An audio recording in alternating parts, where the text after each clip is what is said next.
Salam jumpa para Bapak, Ibu, dan saudara-saudari yang terkasih di dalam Tuhan Yesus Kristus berkah dalam. Hari ini hari Minggu tanggal 23 Januari tahun 2022. Tema renungan kita adalah hati yang terbuka bagi Roh Allah. Inspirasi ini diambil dari Injil Lukas bab 1 ayat 1 sampai 4. Ayat 14 sampai 21. Saudara-saudara terkasih di dalam Tuhan Yesus Kristus, Nabi Nehemia dalam bacaan pertama hari ini mengatakan bahwa keselamatan itu sudah ada, namun belum penuh. Masih berlanjut terus dan dipersiapkan dengan sungguh-sungguh. Bukan ikut-ikutan, tetapi dengan iman yang sungguh. Nabi-nabi di zaman modern ini menyerukan juga damai di tengah carut-marutnya situasi hidup di zaman now. Bagaimana hal itu dilakukan? Yaitu yang pertama dengan pembaharuan diri atau gerakan sepi. Belajar dari si tukang sayur yang tidak mempermainkan timbangan, tetap pegang pada kebenaran, walau harus digoncang, dihujat, dibuli, dan sebagainya. Maka apa yang telah kita baca atau dengar bersama, yaitu Injil Lukas pada hari ini. Lukas ingin menyampaikan kepada kita semua bahwa tahun rahmat Tuhan telah datang. Apa itu tahun rahmat Tuhan? Tahun rahmat Tuhan itu adalah bahwa adanya gerakan pembatinan akan seruan Yesus, yaitu Roh Allah ada padaku. Ia telah mengurapi aku untuk menyampaikan kabar baik kepada orang-orang miskin, memberitakan pembebasan pada orang-orang tawanan, penglihatan bagi orang yang buta, membebaskan orang-orang yang tertindas. Bukannya yang akan terjadi adalah pembebasan, ya benar, pembebasan baik secara fisik, jasmani, material, rohani, batin, dan spiritual. Kita sangat memerlukan tahun rahmat itu. Dan kita perlu pembebasan dalam banyak hal, karena kita seharusnya tahu diri bahwa kita adalah orang-orang yang mempunyai kekurangan, tidak sempurna atau belum. Dan kita tahu juga bahwa orang-orang yang tahu diri dan menyadari kekurangannya itu adalah orang-orang yang mengandalkan kekuatan Tuhan semata.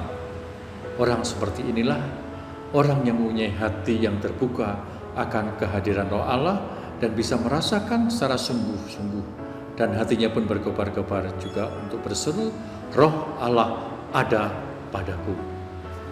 Tidak merasa hidup sendiri dalam situasi apapun juga. Pengalaman Raja Henry III dari Bavaria, yaitu yang terletak di Jerman bagian tenggara, dan Munich merupakan ibu kotanya, dan mempunyai 16 negara bagian. Raja Henry mengunjungi sebuah biara dan bertemu dengan Abbas dan berbincang-bincang dengan Abbas. Apa yang dibicarakan tidak diuraikan, tetapi bahwa setelah dia meninggalkan biara, hatinya berkobar-kobar dan dia pun ingin mengatakan, Roh Allah ada padaku. Dan rupanya dalam pertemuan tadi, Raja Henry juga mengungkapkan bahwa ia ingin menjadi biarawan. Lalu Abbas mengatakan, sudahlah, kamu seorang raja, punya bawahan, bawahanmu taat. Kalau kamu jadi seorang biarawan, kamu harus taat.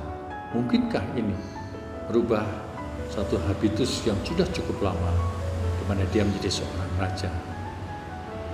Maka Abbas mengatakan, pulanglah ke istana, tinggallah di sana, layanilah rakyatmu dengan sukacita dan takut akan Allah.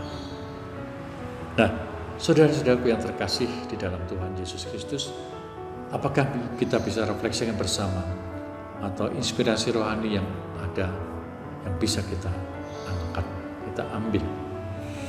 Satu, untuk menjadi kudus bukan serta-merta dengan masuk biara dalam kasus ini atau menjadi biarawan, merubah status dari raja menjadi biarawan. Namun diperlukan usaha yang sungguh untuk merubah, memperbaharui hati sekalipun statusnya tidak berubah, yaitu tetap sebagai seorang raja, tapi raja yang kudus. Kekudusan bisa diperoleh dengan menjadi ayah yang baik, ibu yang baik, pekerja yang sederhana tetapi tulus, rajin, dan sungguh jujur. Dan mungkin apapun juga, yang penting yang baik. Jalan menuju pada kekudusan bukan pertama-tama ditentukan oleh status, tapi oleh transformasi diri. Lebih-lebih hati kita masing-masing. Karena hatilah yang menggerakkan kita pada hal-hal yang menggerakkan. Kalau hati kita hati yang kudus, maka yang kita ungkapkan, wujudkan adalah hal-hal yang kudus. Kudus di sini berarti bahwa orang yang hidupnya sungguh mengandalkan Tuhan dan hidup di dalam roh. Nah, pada saat itulah rupanya rahmat akan mengalir dan menuntun kita senantiasa untuk berbuat kasih dan memiliki buah-buah roh.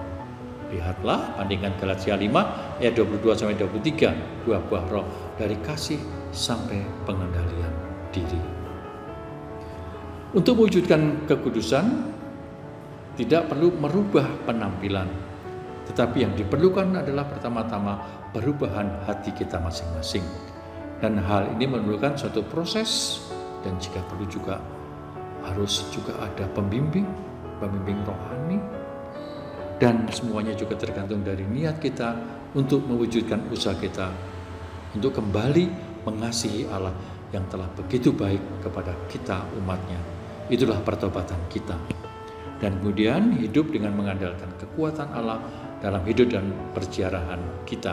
Sampai pada saatnya kita akan menghadap Tuhan dan berada bersama Bapa di surga. Orang yang hidup dalam roh akan nampak tanda-tanda yang nyata seperti sabar dalam kesulitan, tabah dalam menghadapi persoalan yang kita hadapi, tekun dalam menghadapi kesulitan-kesulitan yang ada, sukacita, sekalipun dalam keadaan yang susah, kasih, mencintai dan peduli pada orang-orang yang ada di sekitar kita yang membutuhkan kita. Semoga rahmat Tuhan yang kita terima melalui perayaan Ekaristi hari ini boleh membawa kita semua kepada kekudusan, dan kita boleh juga turut berseru, Roh Allah ada padaku.